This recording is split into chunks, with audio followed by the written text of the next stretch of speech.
भारत माता की जय। भारत माता की जय। भारत माता की जय। सबसे पहले आप सबको धन्यवाद देता हूं कि आप लोग देश के एक बहुत ही महत्वपूर्ण विषय पे चर्चा कर रहे हैं।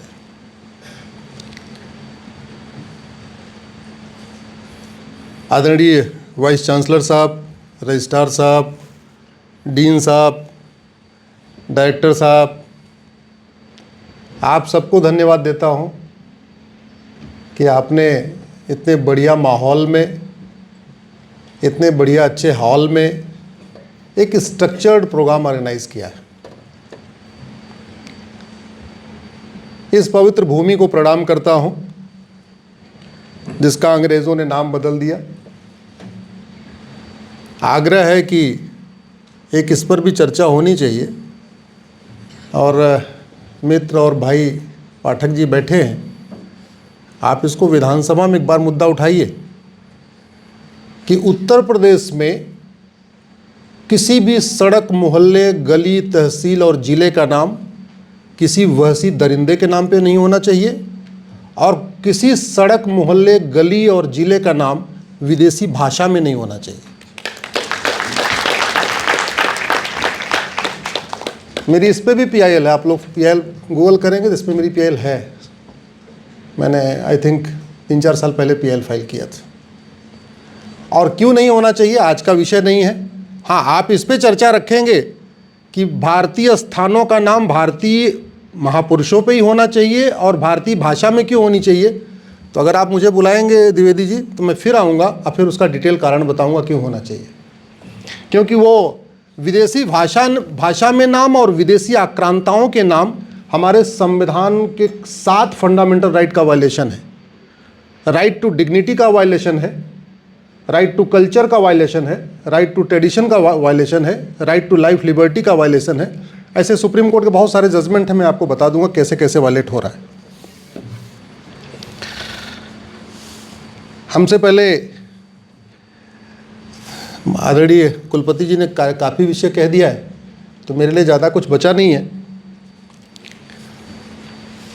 मैंने PIL जब फाइल किया था तो मैंने भी नहीं सोचा था कि इतने जल्दी ये मोमेंटम आ जाएगा, और ऐसे लगभग पिछले 10 वर्षों में 50 ऐसे कार्य हुए कि हमने PIL फाइल किया तो वो मोमेंटम बन गया। अंत में मेरी वो PIL इन्फ्रक्चुअस हो गई। इन्फ्रक्चुअस मतलब बिना काम की हो गई, कोर्ट को ऑर्डर नहीं पास करना पड़ा। आर्टिकल 370 मैंने चैलेंज किया था, आर्टिकल 35 पे मैंने चैलेंज किया था, लड़के लड़की की शादी की उम्र एक समान होनी चाहिए ऐसा भी मैंने चैलेंज किया था। Grounds of divorce, procedure of divorce common होना चाहिए, grounds of adoption, procedure of adoption common होना चाहिए, मेंटेनेंस का सिस्टम फॉर्म, ऐसे अलग अनेक विषय है। वोटर ID आधार से लिंक होना चाहिए, अगर आपने अखबार में देखा होगा तो सरकार ने डिसीजन ले लिया, वो भी मेरी PIL है। इलेक्शन रिफॉर्म के ऊपर मेरी 22 या 23 PIL है अलग अलग विषयों पे। काम ही यही है, जब मैंने इंजीनियरिंग का कैरियर छोड़ा उसके बाद से यही है कि Monday to Friday Supreme Court रहते हैं, सैटरडे संडे आपके बीच में घूमते रहते हैं। 2024 में 122 जिलों में जाना हुआ था। 2025 में आज 26वां कार्यक्रम है मेरा 2025 का। 2 सप्ताह से थोड़ा पैर में चोट की वजह से रेस्ट पे था, इसलिए 2 सप्ताह के कार्यक्रम टल गए। अब आज से फिर शुरू हो गया है। आज आपके यहाँ पास हूँ, कल भोपाल, परसों बड़ौदा।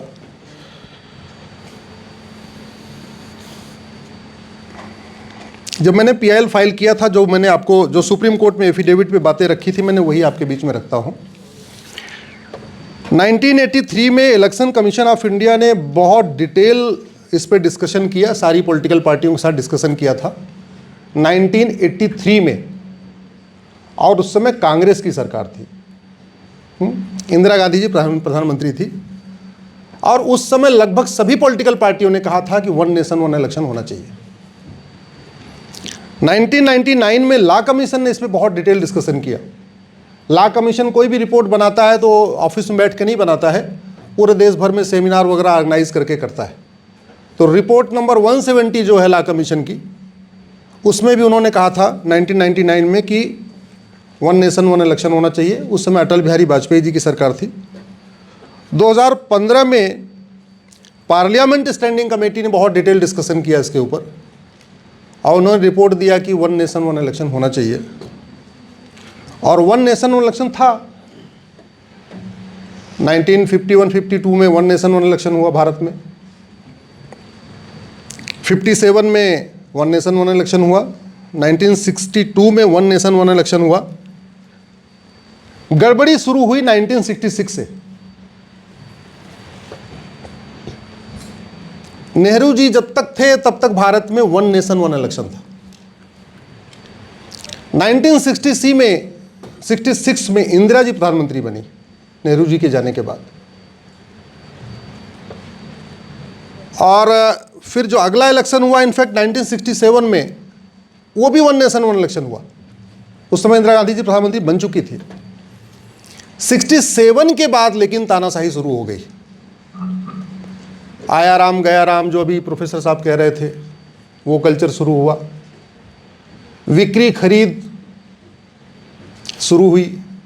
हार्स ट्रेडिंग शब्द जो है, उसमें घोड़ा खरीदना था कि घोड़ी खरीदनी थी, लेकिन हार्स ट्रेडिंग शब्द जो है वो शुरू हुआ 1967 के बाद। आया राम गया राम भी 67 के बाद आया, हार्स ट्रेडिंग भी उसके बाद ही आया।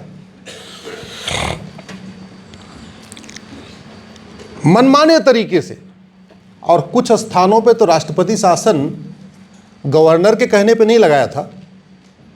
बेटा गया था उस राज्य में घूमने और उसको मुख्यमंत्री का स्वागत पसंद नहीं आया तो राष्ट्रपति शासन लगा दिया। बेटा गया था मौज मस्ती करने और वहां पे किसी मंत्री ने ज्यादा उसका स्वागत कर दिया मुख्यमंत्री की तुलना में, तो मुख्यमंत्री बदल के जिसने ज्यादा स्वागत किया था उसको मुख्यमंत्री बना दिया, और जिसने ज्यादा स्वागत किया उसको मुख्यमंत्री बनाया तो मुख्यमंत्री विद्रोह कर बैठा, और मुख्यमंत्री विद्रोह कर बैठा तो सरकार गिर गई, तो सरकार गिर गई तो दोबारा चुनाव हो गया वहां पे। तो आज जो समस्या है ये आदिकाल की समस्या नहीं है, ये समस्या 67 के बाद शुरू की गई है। ये तानाशाही के कारण शुरू की गई। ये समस्या जो आज शुरू हुई है, जो हर साल चुनाव होता रहता है, ये भारत के संविधान की धज्जियां उड़ाने के कारण शुरू हुई। संविधान की शपथ लेने वालों ने ही संविधान की धज्जियां उड़ाई हैं। आप लोग ला के छात्र हैं तो एक बात जरूर मैं आपको कहना चाहूंगा, जब तक व्यक्ति चुनाव लड़ता है तब तक वो पार्टी का होता है। जिस दिन रिजल्ट डिक्लेयर हो जाता है और कलेक्टर उसको प्रमाण पत्र दे देते हैं तब तक वो पार्टी का होता है। लेकिन जिस दिन वो सदन में जाके शपथ ले लेता है वो किसका हो जाता है? जोर से बोलिए जरा। वो सबका हो जाता है। और एक बात ये भी याद रखना, कोई आदमी 10 लाख वोट से जीत जाए तब भी वो सांसद विधायक नहीं कहलाता। उसको कलेक्टर सर्टिफिकेट भी दे दे तब भी वो सांसद विधायक नहीं कहलाता। सांसद विधायक कब कहलाता है? जब वो 20 लाख वोट से जीत जाए, कलेक्टर उसको सर्टिफिकेट भी दे दे, तब भी उसको वेतन भत्ता गाड़ी बंगला नहीं मिलेगा जब तक कि वो, तो सबसे इंपॉर्टेंट क्या हो गया? शपथ। और शपथ क्या? कि मैं संविधान के अनुसार कार्य करूंगा, संविधान की भावनाओं को आगे बढ़ाऊंगा, संविधान के लक्ष्यों को प्राप्त करूंगा। संविधान के लक्ष्य कहां लिखे हुए हैं? जोर से बोलिए जरा। देखो भाई, आप लोग लाके छात्रों, हम जो है ऐसे बात नहीं करते। आपको लगातार जो समझ में आ रही बोलते जाओ, हम इंटरेक्शन कर रहे हैं। संविधान के लक्ष्य कहां लिखे हुए? क्या लिखा हुआ? Equality, justice, liberty, fraternity, unity, national integration, liberty of thought, liberty of belief, liberty of expression, liberty of faith. यानी सारे सांसदों विधायकों का क्या काम करना है? संविधान में प्रियम्बल में लिखी हुई बातों को प्राप्त करने के लिए मनसा वाचा कर्मणा काम करना है। चाहे वो एमएलसी हो, चाहे एमएलए हो, चाहे राज्यसभा सदस्य हो, चाहे लोकसभा के सदस्य, ये उनकी ड्यूटी है। जैसे शिक्षक को वेतन भत्ता मिलता है पढ़ाने के लिए, डॉक्टर को वेतन भत्ता मिलता है इलाज करने के लिए, ड्राइवर को वेतन भत्ता मिलता है गाड़ी चलाने के लिए, ऐसे सांसद विधायक को वेतन भत्ता किस लिए मिलता है?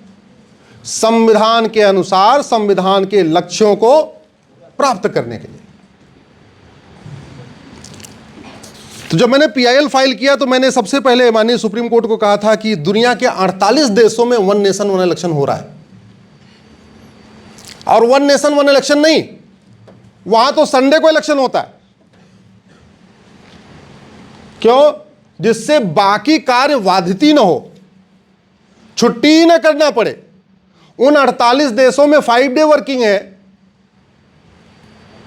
तो सैटरडे को सब पोलिंग बूथ एजेंट आ जाएं और संडे को चुनाव हो जाए और मंडे से फिर अपना काम शुरू। यह होता है दुनिया के 48 देशों में। अल्बानिया में संडे को इलेक्शन होता है और वन नेशन वन इलेक्शन होता है।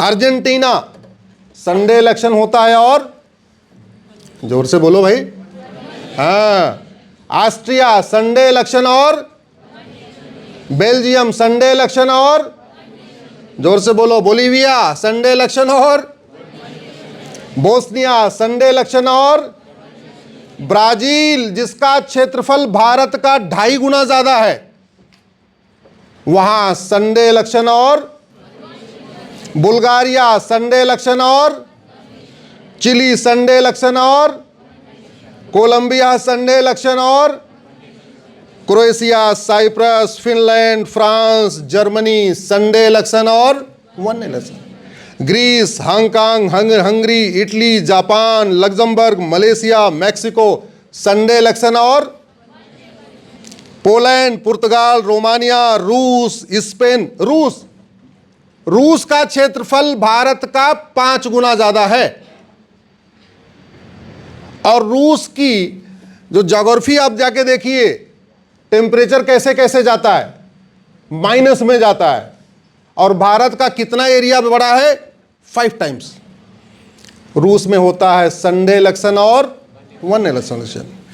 Spain, Sweden, Switzerland, Thailand, Turkey, Ukraine, Uruguay और वेनेजुएला संडे इलेक्शन और। तो भारत में होता था, दुनिया के कई देशों में होता है, और मेरा व्यक्तिगत मत है होना भी चाहिए। इसलिए होना चाहिए कि अगर 5 साल की विधानसभा है, 5 साल की लोकसभा है, तो कम से कम 55 महीने भारत में शांति रहेगी। 5 महीने जितनी भाई उछल कूद है होनी हो जाएगी। 5 महीने जितने घोड़े इधर से उधर जाने होंगे उधर से उधर शिफ्ट हो जाएंगे। 5 महीने जितनी बिक्री खरीद होनी है हो जाएगी। 5 महीने जिनको पॉलिटिकल पार्टियों को बदलना है बदल जाएगा। जितना जाति का जहर घोलना है वो 5 महीने में घोल लेंगे। जितना भाषा का जहर घोलना है वो भी 5 महीने में घोल लेंगे। क्योंकि याद रखिए, ये जाति का जहर, भाषा का जहर, क्षेत्र का जहर, अगड़े पिछड़े का जहर, ये सारा जहर सबसे ज्यादा कब घोला जाता है? जब इलेक्शन हो। तो 55 महीने ये सारे जहर कम हो जाएंगे। पैसा मेरे लिए इंपॉर्टेंट नहीं है, निश्चित रूप से पैसे की बचत होगी, लेकिन मैं उस पैसे को नगण्य मानता हूं। जो और चीजें बदलेंगी उसकी अपेक्षा पैसा नगण्य है। 55 महीने ये सारे जहर बंद हो जाएंगे। 55 महीने सांसद, विधायक, मंत्रियों को चुनाव की चिंता नहीं होगी। प्रधानमंत्री जी अपने काम में व्यस्त रहेंगे, मुख्यमंत्री सारे अपने काम में व्यस्त रहेंगे, सारे मंत्री अपने काम में व्यस्त रहेंगे, सारे सांसद विधायक अपने काम में व्यस्त रहेंगे। बूथ सम्मेलन, ये करना, वो करना, ये जोड़ना, वो जोड़ना, पिछड़ा वर्ग सम्मेलन, अगड़ा वर्ग सम्मेलन, दलित सम्मेलन, पिछड़ा अल्पसंख्यक सम्मेलन, ये सारे सम्मेलन तो बंद हो जाएंगे ना 55 महीने, जरूरत ही नहीं रहेगी। सारे सम्मेलन कितने में होंगे? 5 महीने। एक और बड़ा फायदा होगा, संसद का भी कितना सत्र होता है? 3 सत्र। 3 सत्र क्यों होना चाहिए? 6 सत्र होना चाहिए। हर अल्टरनेट मंथ में सत्र होना चाहिए।